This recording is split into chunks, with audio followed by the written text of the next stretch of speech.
It's time once again for another thrilling episode of Markout Radio.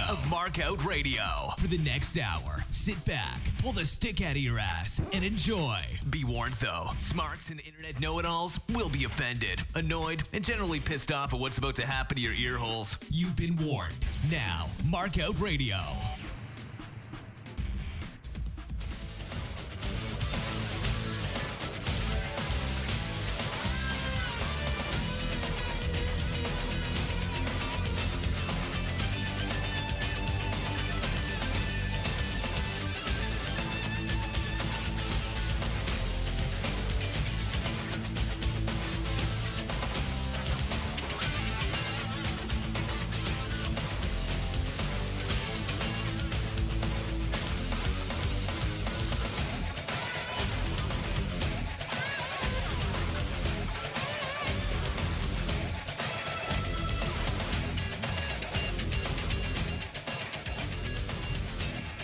All right, I'm sure that'll get us banned off of YouTube.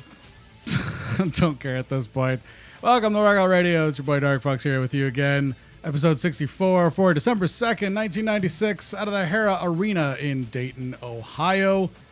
Hosted by Tony Schiavone, Larry Zbyszko, Mike Tenay, and Bobby the Brain Heenan. Those last two just sort of, right? I mean, that's how that works, isn't it? You promote those guys as your announcers, and then, you know, card subject to change, right? All right, so yeah, the show kicks off. This is the 25th week in a row for Nitro to win the ratings war that is a war, with a 3.4 to Raw's 2.3. Both shows are up this week. However, Nitro should be slipping a little bit as the weeks go forward. Listen, WCW, WWF shot themselves in the foot with yet another In Your House pay-per-view on December 15th, where their day after Raw numbers tank. But, you know, it is what it is, right? Jesus. Tonight, though, Nitro has a sellout crowd of 3,800 and a gate of $52,383. Now, WCW and history books call this a sellout. However, the arena is a hockey arena where they're doing an Ice Bandits play with 5,500 permanent seats with a capacity of floor seating in 1,500. So you tell me, was it actually a sellout? Or was this more of evidence of Eric fudging the numbers again, which would eventually be one of the reasons that led to his removal as the president of WCW later on? Sort of a moot point at this stage, since Eric, like all slimy marketing fucks, after failing reality TV shows, wannabe gangster bikers, not being able to sell enough energy drinks to stay afloat in America of all fucking places, he's still doing his thing. Also, a tornado destroyed the abandoned arena in May of 2019, and then they demolished it in late 2020. So tonight, though, the show kicks off with the usual Tony on a bump, Larry wearing his Florida camouflage shirt under a blazer, while the cameraman desperately tries not to zoom in far enough for us to see jeans, or even better, from week to week shorts. This week, though, it's a classy dark jean for Larry Zbyszko. The Steiners interrupt the intro by calling out Sting. Tony and Larry completely ignore what just happened and throw to promoting the Hogan-Piper feud, so the production truck can cue up Rick Steiner yelling at the camera last week about not trusting Sting. Even so, the production truck is still struggling to get and stay on the air this week, and they're struggling to get this footage on the air. So this forces Larry at this point to cover it up with, is something going on backstage? Anyways, the production interns get their heads out of their collective asses and get the footage queued up as they were supposed to the entire time that the announce team was setting them up for it. Can you imagine? I mean, look, you watch, well, I guess if you want to watch CNN these days, that's a personal choice, whatever. Can you imagine if, a talking head queued up footage that took an hour and a half to get on the air these days? Can you imagine that shit going on with our technology now? Oh, wait, that happens all the goddamn time. Well, you know, beggars can't be choosers, right? That's how that works, isn't it? All right, anyways. Glacier's theme song hits for the first match of the night as Glacier defeats Hard Body Harrison. Listen, Jesus fucking Christ. Just a 0.0. Yes, thank you. Glacier's theme hits. The house lights are still up. The spotlights aren't blue. Tony correctly notices this, and eventually the lighting crew get their heads out of their asses for Glacier's entrance. Now he's wearing a singlet and tights instead of just the tights to hide his growing tummy tum. I know what you're thinking. Sullivan likes to start off a show with a wrestling match, right? You're not wrong. But Eric's still the boss, and Sullivan wasn't booking Glacier because he hated and continues to dislike Glacier. Fuck. So now I agree with Sullivan on something. Jesus. Fuck. Anyways, Glacier is going to take on a jobber fresh out of the power plant in hard body Harrison. Harrison Norris Jr. is a Gulf War Army vet, no jokes there, who honorably was discharged in 1995. But that is where the no jokes cease, because from that point forward, he becomes a parody of himself. He enrolled in the power plant in 1995. He would only get used in a handful of televised matches. But the reason that I'm giving you background on this wrestler is really quite simple. He's in jail for life. That's right. It's such a wrestling fucking story too. So he's in jail because he was convicted of sex trafficking and forced labor. I know you want details now, right? Because when I read that, I wanted details. Now he kept 8. That's right. 8 women as sex slaves in 2 houses that he owned in Cartersville, Georgia for years. He acted as his own attorney in the trial, which is never, ever a good idea. What? We're coming for you, nigga. No, that's inappropriate. I had to talk over that. That is inappropriate. This guy is black. You can't play that fucking sound clip for this. Jesus. This is not your first week, producer boy. God damn it. All right, now. Like I said, he acts as his own attorney. Never a good idea. Was convicted and sentenced to life in prison in 2007. Here's where things get... No, because...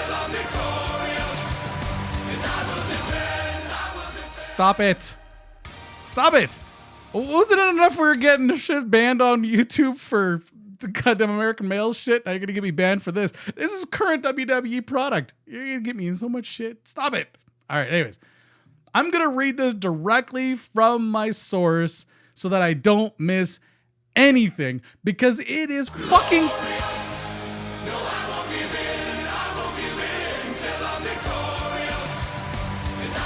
You are an asshole. I mean, you're awesome and everything, but you're a fucking asshole. Turn that shit off. Turn it off. Thank you. Jesus Christ. Okay. Harrison contends that the women that lived in his homes with his wife and child because he wanted to train as professional wrestlers and he helped them quit drugs. Witnesses contend that Harrison played mind games, forced them to have sex with him, and required that the women participate in large sex orgies where they engaged in sexual activity with up to 8 men at a single party. The victims contend that Harrison's rigid training regimen, consisting of a wide variety of exercises and household chores, Jesus Christ, and having to memorize a series of commandments were designed to make them attractive prostitutes, and that he pimped them out to nightclubs, trailer parks, and parties until a few of the women finally went to police. Failure to complete chores or breaking... I'm sorry, it's horrible, but it's so fucking wrestling. All right. Professional. Broadcast. Oh, here we go. I am supposed to be a broadcast. I've been doing this for years. Okay, stop. All right. Whew. Okay. Breaking rules required the women to pay money to Harrison, creating a never-ending debt cycle. Holy shit. No, Tada. Do not play Windows Tada again. That's horrible. It's absolutely appropriate, but it's horrible. Anyways. Now, after WCW was shut down, he competed in some tough man competitions where he was actually a champion. So he's a legit tough guy. Just how he chose to live his life from that point forward is so fucking, just so wrestling. Stevie Ray was apparently interviewed some years later by Title Match Wrestling about the situation. I'm going to quote him here. "Don't try to bring up the man's ill will and act as though I don't know anything about it. I know everything about it. I don't want to hear anything about how the man went to jail for this, that, or the other. He's probably still in jail." Well, of course he is. "But I am not here to say anything about that. I'm not here to step on somebody's throat just because they made a mistake. I'm not going to do that." Now listen, a mistake? 8 women. 8. Jesus. All right, anyways. When prodded about holding 8 women as sex slave as just a mistake, hey, look at that. I'm starting to like title match wrestling. All right, anyways. Ray sarcastically countered, look, anybody can make a mistake like that. We coming for you, nigga. No, that's Booker. Stop. Jesus. Yes, anybody can make that mistake. Anybody can accidentally hold 7 to 8 women hostage if you don't know the back door is locked. What? You wouldn't know that? That could happen to anyone. That can actually happen to you if you happen to have 7 or 8 women in your home. You don't know what you would do if you had 8 beautiful women. Well, I don't know if they were beautiful. I'm just assuming. I am quoting him. Jesus Christ. 8 beautiful women in your home, and you don't know, you don't want the ecstasy to stop. That can happen to you, and you don't know what you would do. So don't try to put the man on blast. Fuck's sakes. All right. Oh, Jesus Christ, Stevie Ray. Oh, you're awesome. Anyways, he goes on to say, how can one guy hold 8 women hostage? You're telling me when he's holding one, the other 7 couldn't run out the door? Keeping a straight face, but still clearly joking, Stevie Ray had a moment of seriousness. Hardbody rode up and down the road with me. Yes, he has had some dysfunctional attributes to him. Really?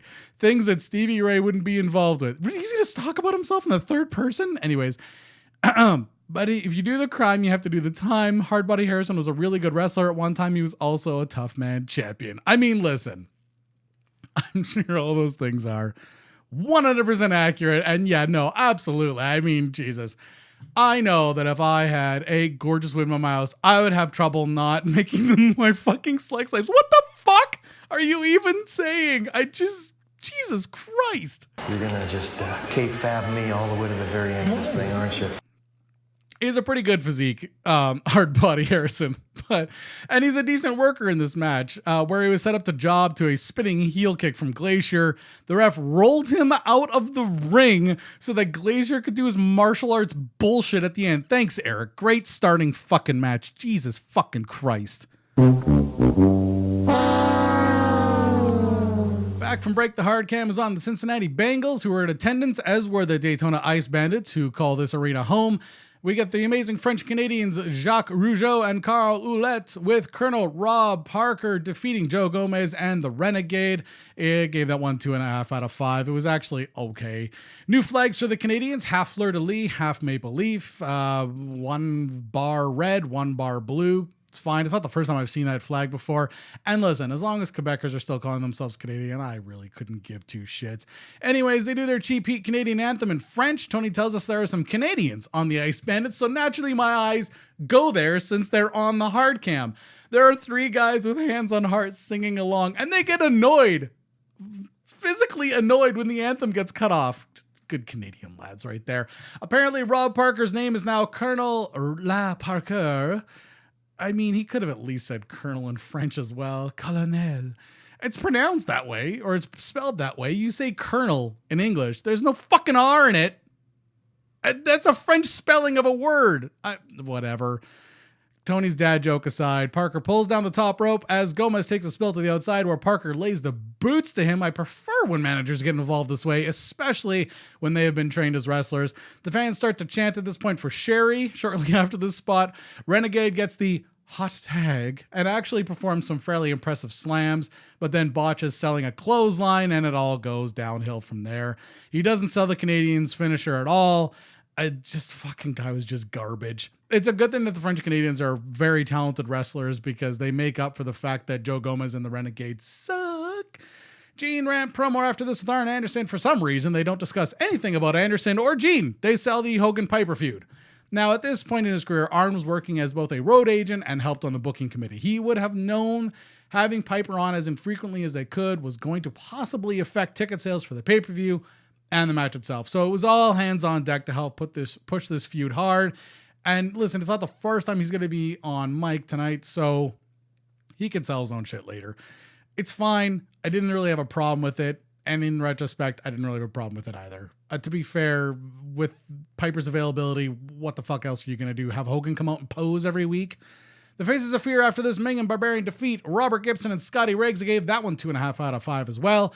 As this match starts off, we're teased with footage of Bagwell turning NWO, except that it wasn't. It was the NWO run-in from last week where Bagwell was just a part of it.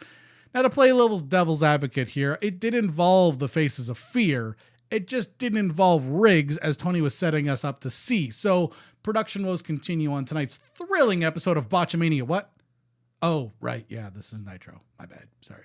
Essentially, this whole first half of the match was a picture-in-picture promo for the NWO, with fans being admonished by ringside security for starting up a few asshole chants.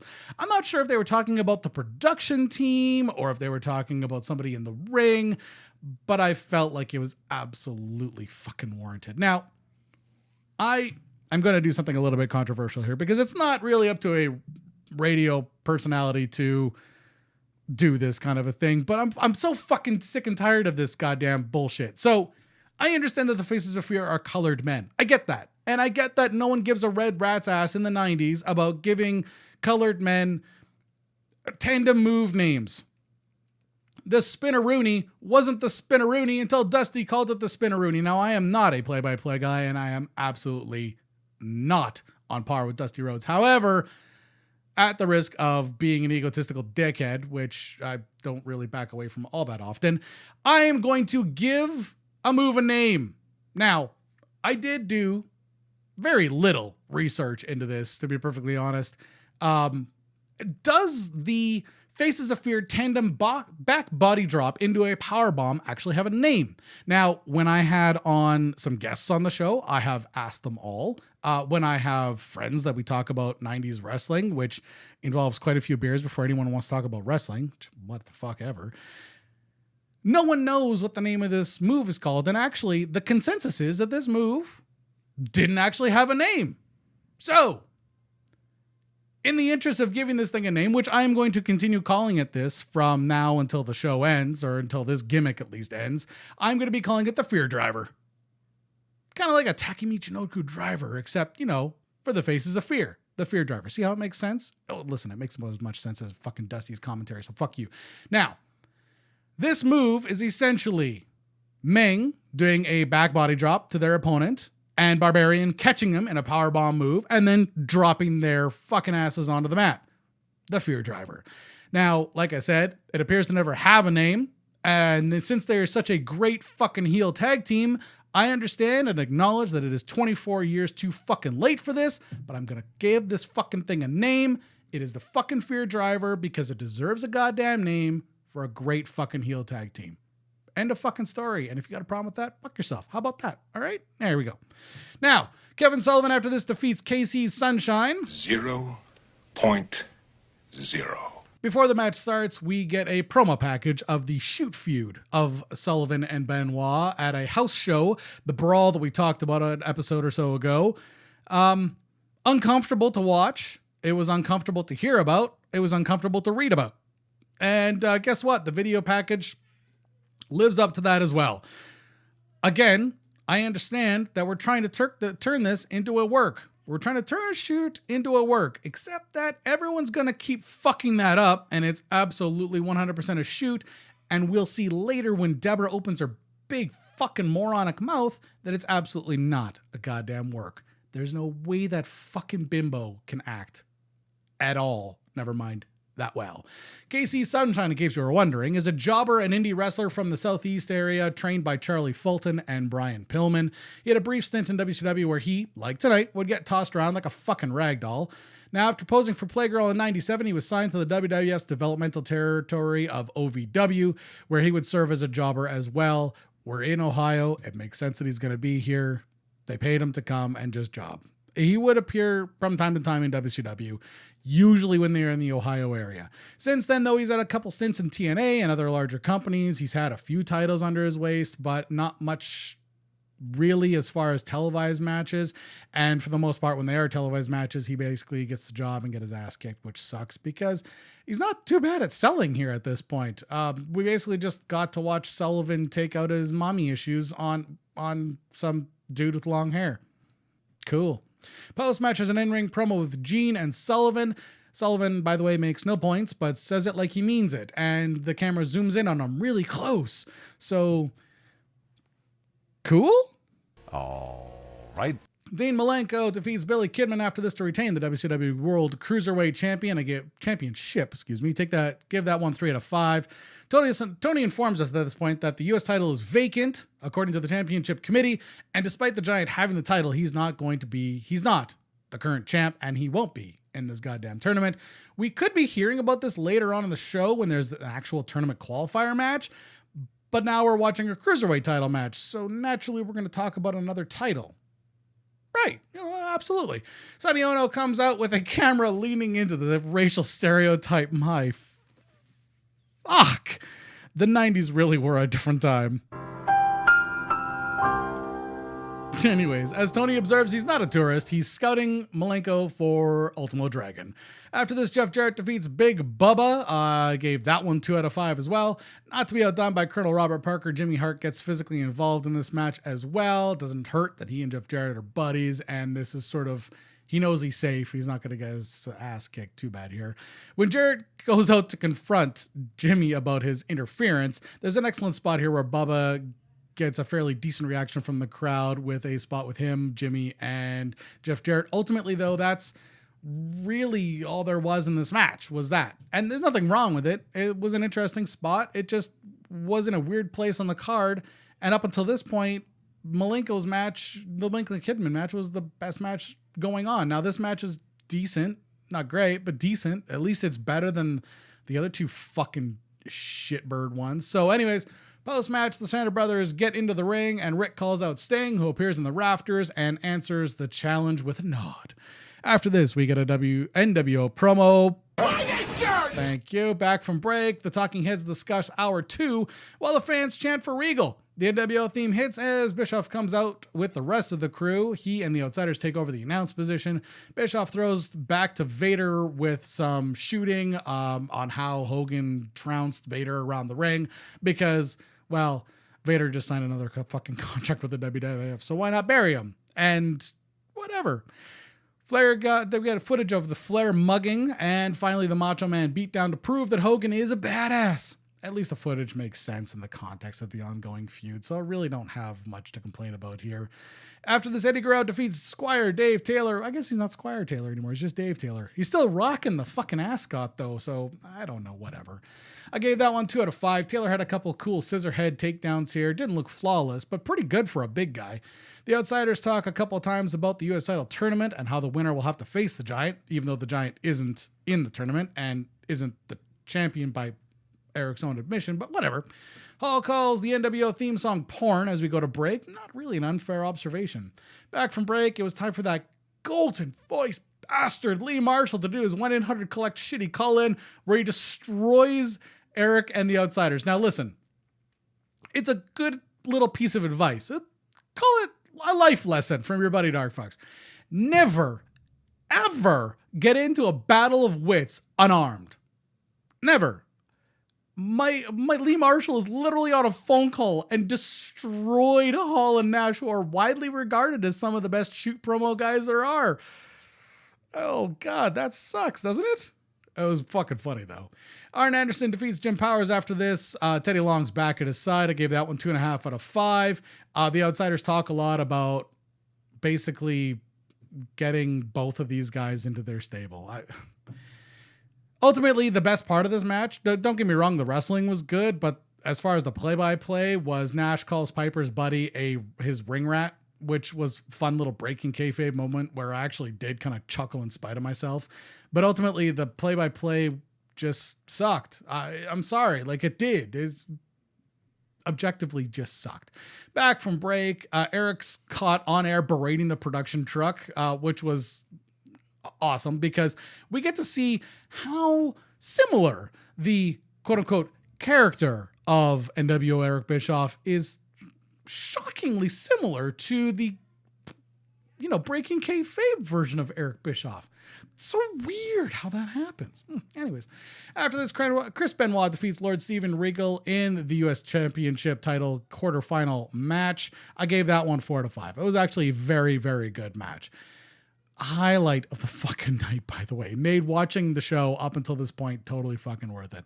As Benoit comes out, Eric asks where Woman is, and Hall wonders aloud if she's had second thoughts. Regal is rocking Helmsley's old robe still, and let's be honest, It works for him. There's an interesting spot here with the collar and elbow tie-up where Regal would go in for the collar and elbow, but instead of locking it in, he would slap Benoit's biceps. It sounded great, and Benoit sold it really well, and it leans into Regal's style well. Like, these are the little things that make a good wrestler amazing. And the little things that not everyone does or gets anymore. Anyways, Eric tells us that they'll give up the U.S. title that they stole, but only if the winner of the tourney gets to face the Giant, which is not how that works, but whatever. It doesn't work by Eric's own admission from earlier in the goddamn show, or Tony telling us that the championship committee doesn't work like that. But Jesus fuck. Wrestling rules. Why have them, right? The cameras get stuck on the wide angle. It took a while to find out what actually happened here, but apparently the truck systems crashed and they only had one feed to the live broadcast until they could repair and boot up the board again. They had trouble switching cameras, but literally unplugged the feed from the wide cam after the match was done and literally plugged in the line from the ramp camera for Gene's promo before dumping the brake to do a full reset. Now listen, to be fair, they got an old CNN truck when they started Nitro, and after over a year of shows, nothing's been upgraded in it at all. It was just a matter of time before things blew up or fucked up or there was a problem. And we're starting to see now why all night there were production issues.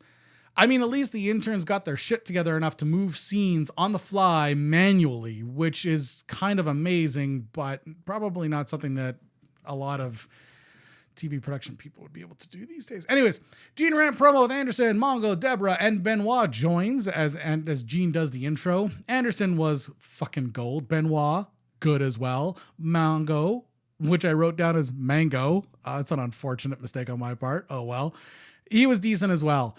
Then Deborah gets the fucking stick. And this devolves into a 90s Divas promo. I mean, holy fuck. Like, could she shoot any harder?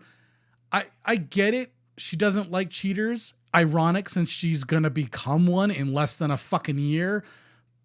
But holy fucking shit. It's just, I understand that there is an audience. I get it. I've seen, Real Housewives is popular. I get it. The Kardashians is popular. But it makes me so fucking queasy when bitches be fighting like this. I don't know. Maybe I think that that's a dude thing to do, just like beat the shit out of each other. But women do it like verbally and so, do they cut deep? Anyways, it was Anderson that wraps it up by endorsing Benoit and Woman, so the McMichaels have been overruled on live camera. Yes. Gene helped Sullivan's shit booking idea by bringing it back to Woman and fucking Benoit again, which Anderson dismisses, but Jesus fucking Christ, as a wrap up, Gene throws back to it again. I understand Gene's job. I get it. My heart goes out to him, but God damn it. It's fucking awkward, this shoot shit they try to turn into a work. It just sucks. Back from break, the Outsiders shoot on Deborah and Michael, which was fucking gold. The board is back up and working, by the way, in case you're wondering. For the next match, Luger defeats Rocco Rock with Johnny Grunge in his corner. I gave that one 2.5 out of 5. Again, the Outsiders are kissing Luger's ass because they want to, bring him into the fold. Eric and the Outsiders shoot here a bit about wrestling companies, ultimately throwing the ECW into the mix, which Eric replies, we could buy it if you've got $3 on you. Hall quips that they should because there's a bonus. While you're watching wrestling, you could play bingo at the same time, which is fucking hilarious from a guy who wrestled in bingo halls later in life.